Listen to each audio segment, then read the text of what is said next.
Sir, ये jubilee hills को लेके अभी भी कंफ्यूजन है। हालांकि एक दो जगह आपने हिंट दिया है लेकिन स्पष्ट नहीं बोला। क्या है, आपकी पार्टी में सपोर्ट कर रहे हैं आप लोग कांग्रेस के कैंडिडेट को? देखिए, जुबली हिल्स में बाई इलेक्शन होने जा रहा है और यहाँ पर मुख्यमंत्री रेवंत रेड्डी है। तो बाई इलेक्शन होने जा रहा है जिससे ना सरकार बदलेगी, ना सरकार गिरेगी, ना बनेगी। तीसरी बात यह है कि जो बीआरएस के एमएलए थे जो आज इस दुनिया में नहीं है, 10 साल उनको जुबली हिल की जनता ने मौका दिया और उन्होंने उसको पूरा खो दिया। मुख्यमंत्री बीआरएस का, ये विधायक वहाँ के हैं।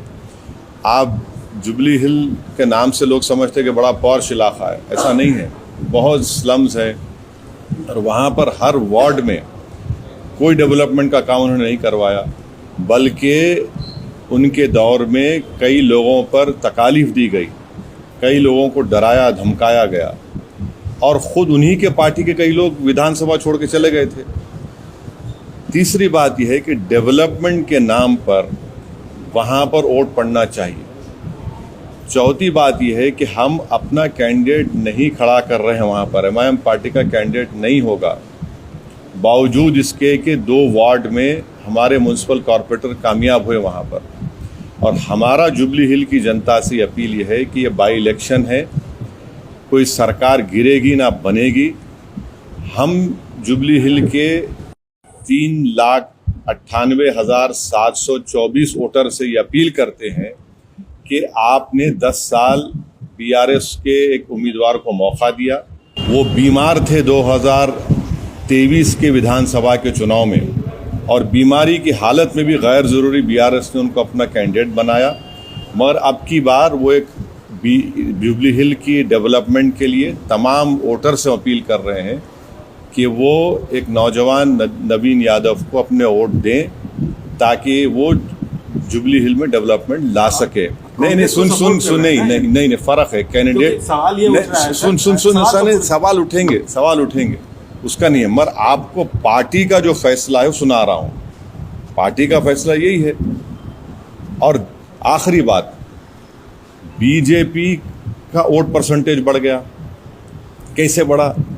2023 के तेलंगाना के विधानसभा में बीआरएस पार्टी का वोट था 37%। 4-5 महीने के बाद जब पार्लियामेंट के इलेक्शन हुए, बीआरएस का वोट हो गया 15%। ये जुबली हिल सिकंदराबाद पार्लियामेंट कॉन्स्टिट्यूंसी में आती है। आप यकीन नहीं करेंगे कि 16,000 वोट मिले खाली बीआरएस को, 70,000 वोट मिले बीजेपी को, 1 लाख के करीब मिले दानम नागेंद्र को। 7 विधानसभा जो तेलंगाना के पार्लियामेंट क्षेत्र में आते हैं, 7 में से 2 पर ही जीती कांग्रेस।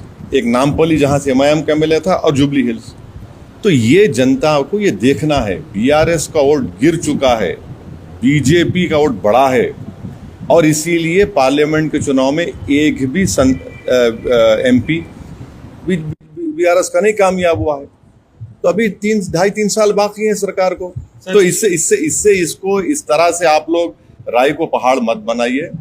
जब विधानसभा के चुनाव 2028 में होंगे, आप देखेंगे एमआईएम जुबली हिल में क्या करेगी।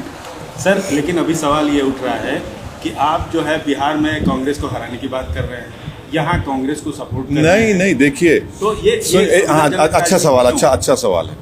बिहार में अख्तरुल ईमान साहब ने, एमआईएम पार्टी ने लालू प्रसाद यादव को एक लेटर लिखा, जनाब खरगे साहब को लेटर लिखा, सीपीआई एमएल के जो लीडर है उनको लिखा और सीपीआई के लीडर को लेटर लिखकर क्या कहा कि हमको शामिल करिए। फिर तेजस्वी यादव को लेटर लिखकर कहा कि हमको 6 सीट दीजिए। यहाँ पर सरकार बनाना है। बाई इलेक्शन की एक सीट को आप बिहार के 200 से ज़्यादा विधानसभा की सीटों से मत मिलाइए और यहाँ पर गवर्नमेंट बनाना है बिहार में। तो हमने लेटर लिखा, वो लोग तैयार नहीं हुए, तो हम अपना चुनाव लड़ेंगे ना। हम तो 5 एमएलए वहाँ पर कामयाब हो चुके हैं हमारे, तो हम लोग वहाँ पर चंद्रशेखर आज़ाद रावण की पार्टी के साथ, जनाब स्वामी प्रसाद मौर्य साहब की पार्टी के साथ हम अलायंस में लड़ रहे हैं। तो इसको एक बाई इलेक्शन को उठाकर अगर आप कोई देख रहा है तो मैं उनकी सियासी इमेच्योरिटी पर कुछ नहीं कह सकता। अच्छा सर, सवाल एक और है कि एक मुस्लिम कैंडिडेट और वहाँ देखिए, हमारा कोई candidate jubilee hill by election में नहीं है, और अगर कोई एमआईएम पार्टी का नाम ले रहा है कोई इंडिपेंडेंट कैंडिडेट, तो हम इलेक्शन कमीशन को लेटर देंगे।